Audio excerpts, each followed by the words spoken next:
You could say Mariah may have stepped over the line tonight. Huh? Huh?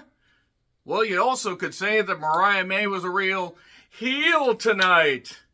God, Ryan Gosling made this look so much easier and so much cooler in Barbie. But nevertheless, let's set those over there and get on with it. I'm John Renton with my review of AEW Dynamite from the Scotiabank Saddle Dome. The home of one of the greatest matches I've seen of this decade. FTR against Jay and Juice, or White Juice as it's known. Probably should have workshopped that, but nevertheless, took place nearly a year ago. Still one of the best goddamn matches in AEW history. One of the best television matches of this decade, at least in my opinion. Not that I was on this show, but there were certain memorable moments, for good and for bad. So, yeah, I believe the Calgary Flames play here, and they had around maybe 5,000 people. And look, the crowd was making as much noise as they could. Credit to the fans there. The building holds almost 4 times that.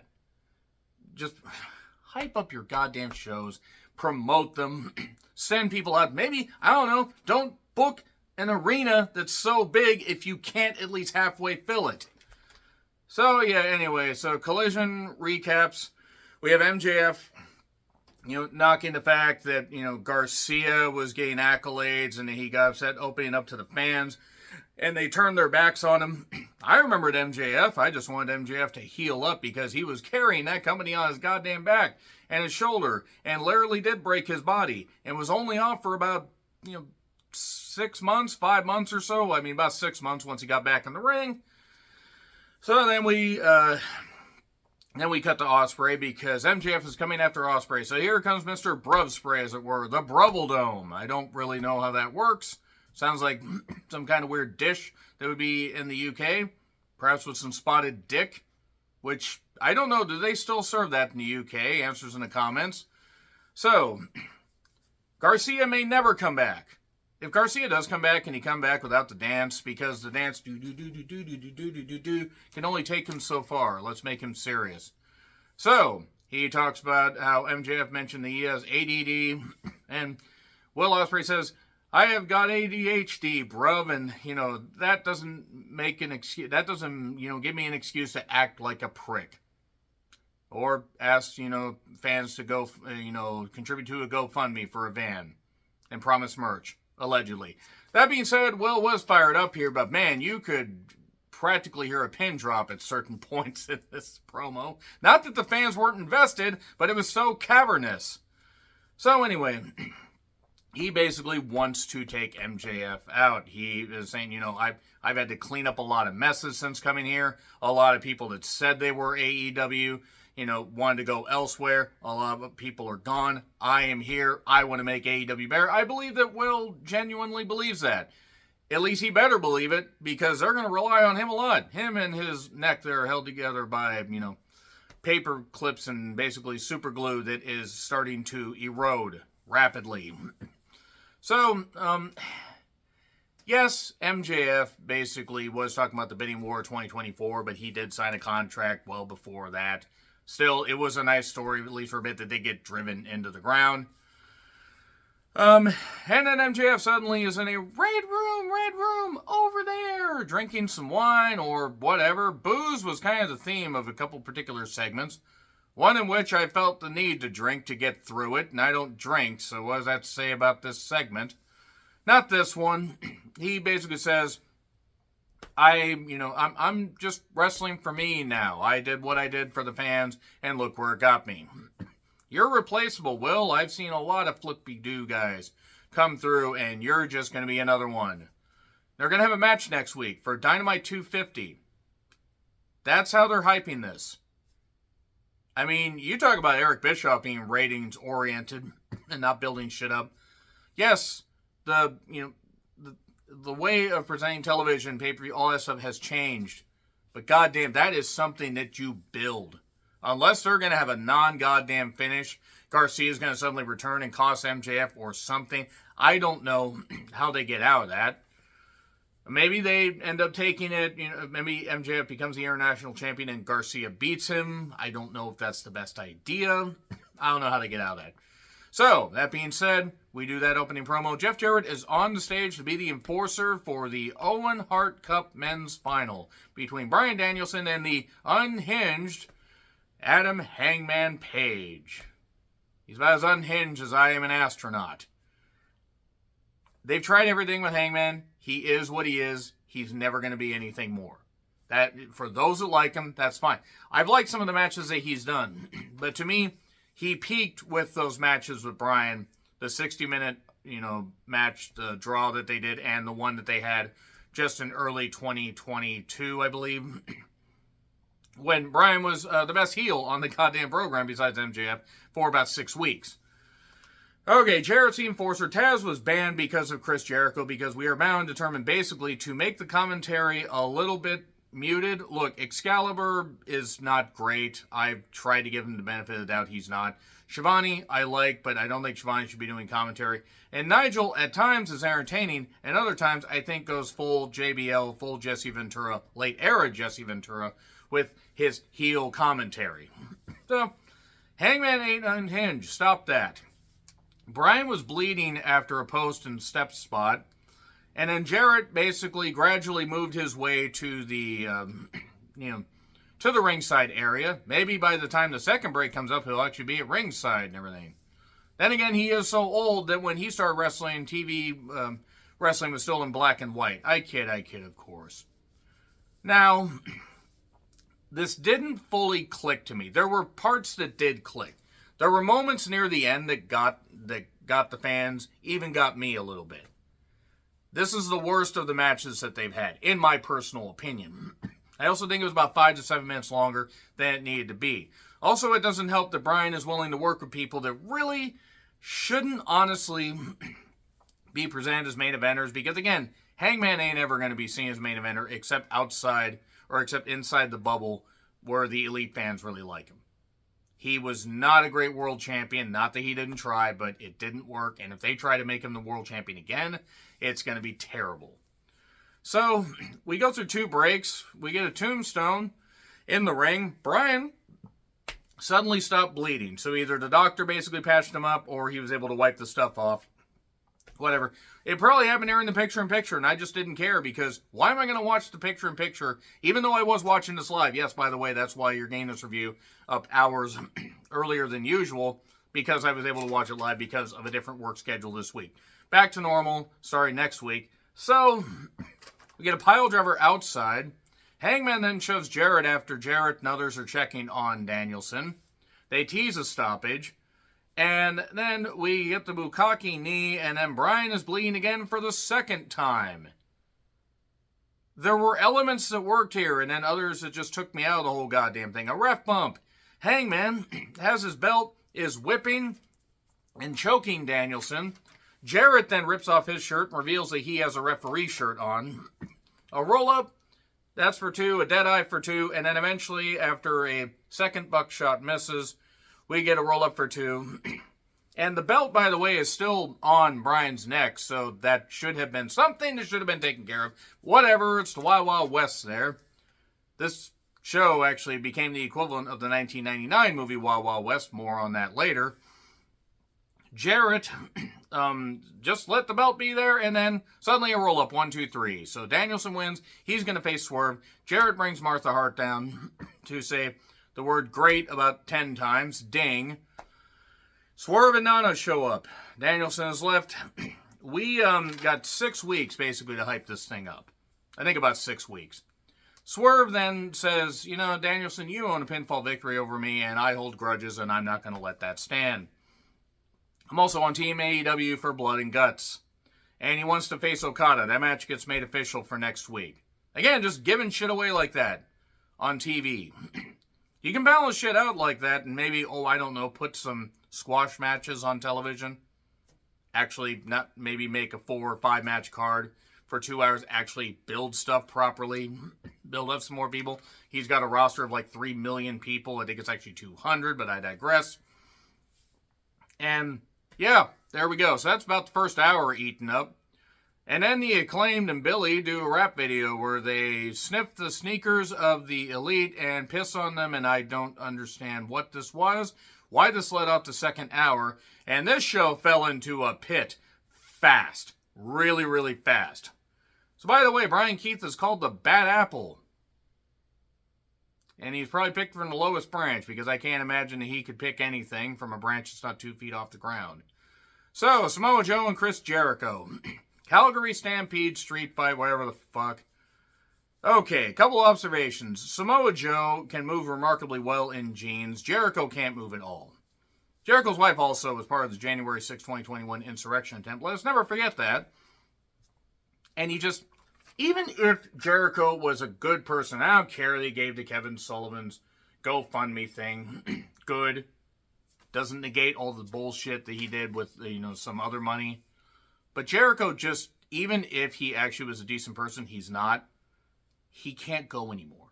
He isn't capable of wrestling. This learning tree stuff is bullshit. He can't cut promos. They did a Walls of Jericho spot during the entire break, and Jericho looked like he was about to pass out. He was turning purple.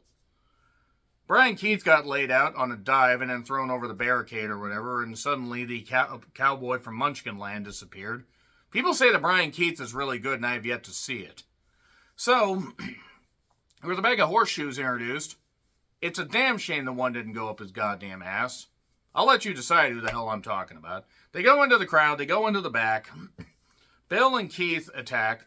There's a forklift involved. Judy Bagwell's not on it. Judy Bagwell actually being on a forklift would be less strenuous than Jericho's bloated ass being on there. But yeah, Joe gets put on a pallet on there. And then they tease all this stuff. This one tech guy tries to stop Jericho. What are you doing? Referee Aubrey tries to stop. Everybody's trying to stop. And then suddenly there's these conveniently, newly built walls back there that just happen to be able to be plowed through. And these walls are made for plowing. That's just what they'll be done to. And suddenly these plowed walls are going to fall all over you.